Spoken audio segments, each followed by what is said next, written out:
and welcome to the Banker's Fresh Perspective series in association with Bank of America Merrill Lynch. I'm Joy Macknight, Deputy Editor at the Banker, and I'm joined by Mark Smith, Head of Global Liquidity, GTS, Bank of America Merrill Lynch, to look at how banks can best manage regulatory and macroeconomic risk in a world full of uncertainty.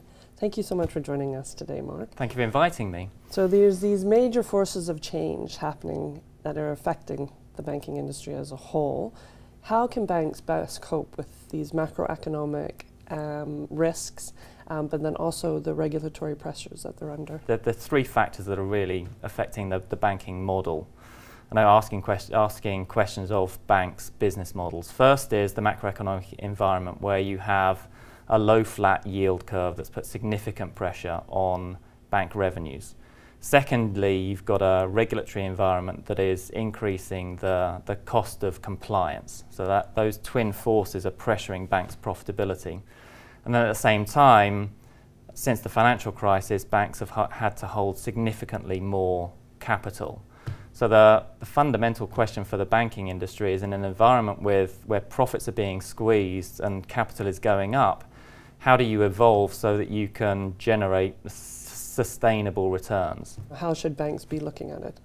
So one of the things I think it's important to do, and that we've realised, is you need to understand where your pressure points are. So what's pressuring your revenues, what's pressuring expenses, what's pressuring capital. To some extent, understand your binding constraints and measure those binding constraints. If you can't measure them, you can't manage them.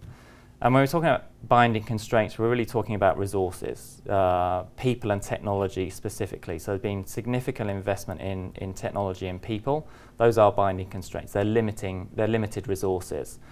And so in a world of limited resources, you've got to deploy those where it makes most sense. So if you can measure your limited resources, you ought to be able to measure where you get a return, an adequate return on those limited resources, not just from a geographical perspective, not just from a product perspective, but also from a relationship perspective. Do you know which clients it makes sense to invest in and which it doesn't? And that, I think, is where you've seen banks evolve, answering those questions, I would say, pretty robustly on the product and geography side. I think now the next stage is to make sure that those resources are deployed against the right clients. And you talked about sort of the regulatory restraints in terms of, like, you just see this onslaught of regulations, whether it's Basel III, the LCR, all these things. How is that going to affect the pricing of, let's say, client deposits? So if we look at the liquidity coverage ratio, it made a distinction between effectively lendable deposits and non-lendable deposits. And it effectively says for wholesale deposits, they're either 75% lendable, 60% lendable, or not lendable at all. To the extent you're not lendable, you have to hold high quality liquid assets against those deposits, which are low yielding. So again, if you're not able to lend out your deposits, it's going to put pressure on your revenues. And so if you're holding a lot of HQLA because you're holding a lot of non-lendable deposits from a client, you've got to make sure that you're getting an adequate return. And if you're not, then you've really rationally got two options: exit or reprice. And those are two words that ought to spark horror, and do spark horror, in the eye of any relationship banker. Okay.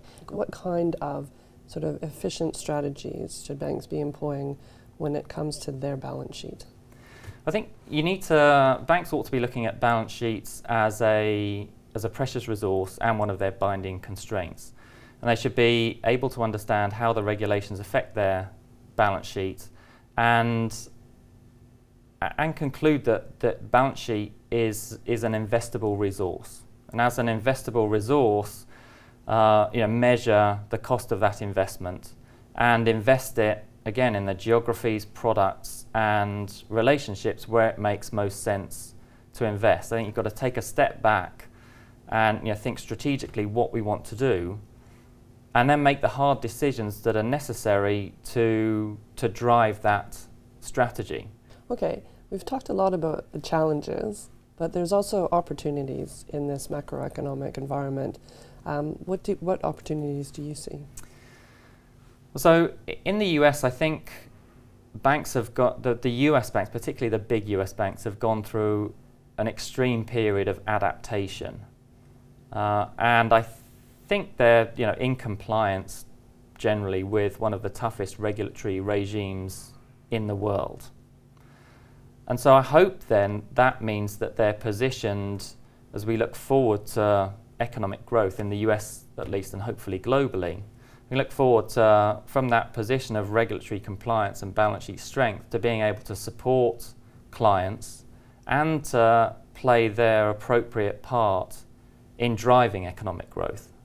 I hope that we've got the balance right between capital and capacity to support clients and capacity to drive economic growth. Okay. And let's say looking out 5 years' time, what do you think the global transaction services business will look like? I think the global transaction services business will have emerged as the jewel in the crown of the universal banking model. I think it is fundamental to the notion of relationship banking. I think it is at the heart of what we do, or it ought to be at the heart of what we do with clients. If you think about it, payments and receipts are they're the heartbeat of a client, and we should be there to encourage that healthy heartbeat. So I think global transaction services, in 5 years' time, should be recognisable as a business that is there to support clients, that has helped clients drive efficiency, and through 5 years of unhindered economic growth have helped clients thrive and expand. Great. Thank you so much for your time, Mark. Thank you.